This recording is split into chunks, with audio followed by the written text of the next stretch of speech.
प्यारे बच्चों, आशा करता हूँ आप सभी बहुत अच्छे होंगे। मैं आपके साथ आशीष सर, और आज की video specially 10th class students के लिए है जो बोर्ड के एग्ज़ाम देने वाले हैं 2021 में। इस बार आपके पास बोर्ड का एग्ज़ाम दो हिस्सों में आएगा, यानी कि फर्स्ट और सेकेंड टर्म। फर्स्ट टर्म आपका 50 नंबर का और सेकेंड टर्म भी आपका 50 नंबर का, दोनों मिला के आपको 100 मार्क्स मिलेंगे। सबसे अच्छी अपॉर्चुनिटी है आपके लिए वो है फर्स्ट टर्म। इस फर्स्ट टर्म में आपके एक भी नंबर नहीं कटेगा।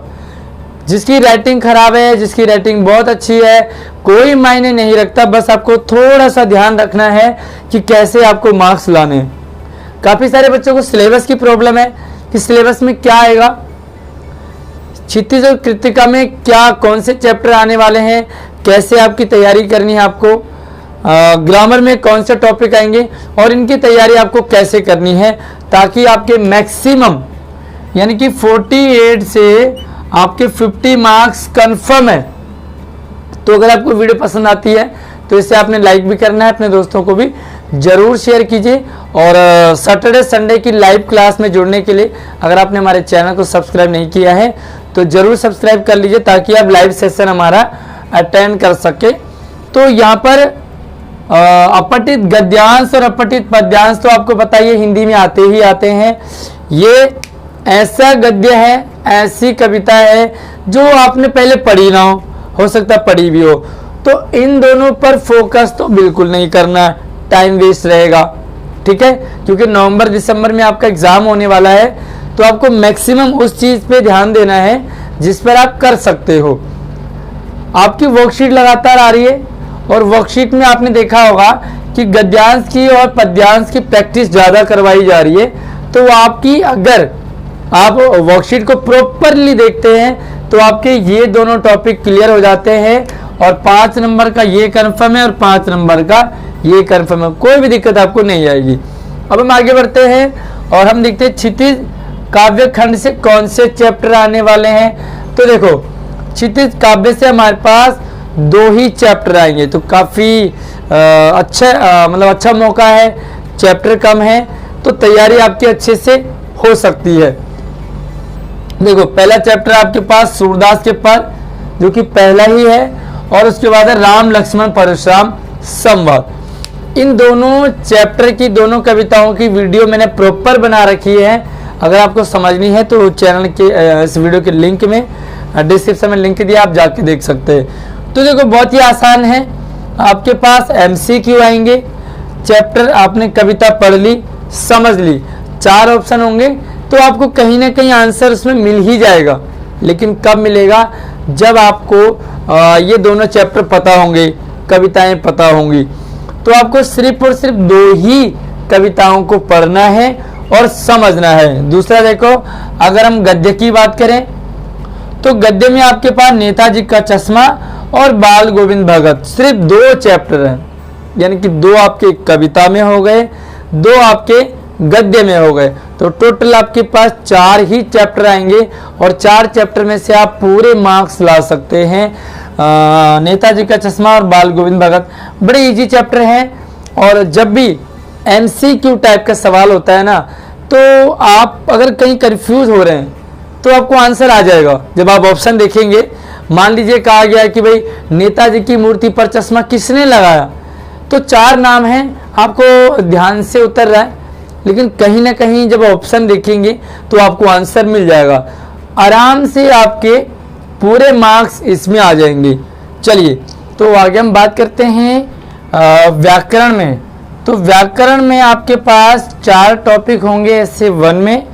पहला टॉपिक है आपके लिए रचना के आधार पर वाक्य भेद। वाक्य भेद आप 9th क्लास में पढ़ चुके हैं, लेकिन वहाँ पर आपने अर्थ के आधार पे पढ़ा।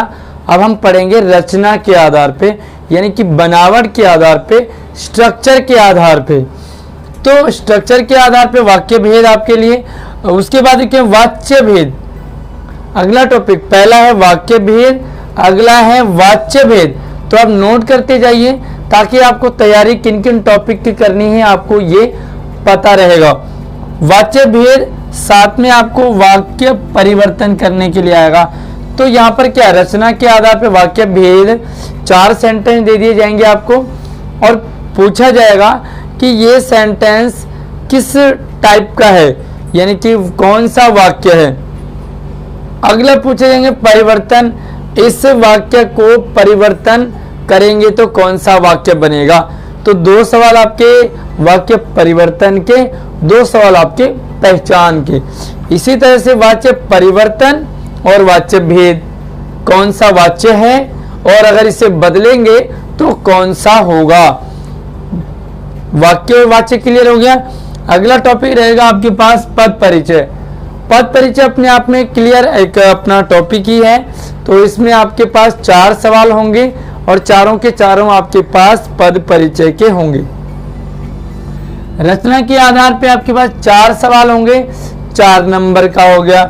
वाच्य भेद और वाच्य परिवर्तन 2-2 नंबर के होंगे, आपकी 4 हो गए। और पद परिचय आपके पास 4 नंबर का 4 सवाल होंगे। इसी तरह से आपके पास चौथा टॉपिक है रस प्रकरण। तो रस में आपके कितने भेद होते हैं, उनमें आपको ये पूछा जाएगा कि भाई कैसे रस को आप पहचान करोगे, सेंटेंस दे दिया जाएगा। साथ में रस के बहुत सारे अंग हैं, उनके बारे में पूछ लिया जाएगा। तो इससे भी आपके पास 4 सवाल होंगे और 4 ही नंबर के होंगे।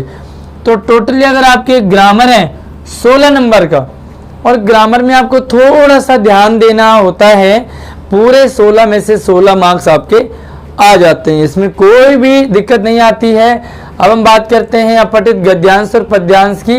तो 16 नंबर आपके पास हो गया ग्रामर, 10 नंबर आपके पास हो गया अपठित गद्यांश और पद्यांश, बाकी बचे आपके पास काव्य और गद्यखंड। तो ये मिलेंगे आपके पास 14 नंबर। 14 भी कैसे होंगे, 5 नंबर का आपके पास गद्यांश आएगा, यानी कि नेताजी का चश्मा बाल गोविंद भगत से गद्यांश आएगा, गद्यांश पर आधारित सवाल होंगे और 2 प्रश्न आपको कोई भी पूछ लिए जाएंगे। तो ये होगा आपके पास 7 नंबर। इसी तरीके से 7 नंबर आपके पास काव्य और 7 नंबर आपके पास गद्य से आएंगे। इस तरीके से आपके पास हो गए 14 नंबर।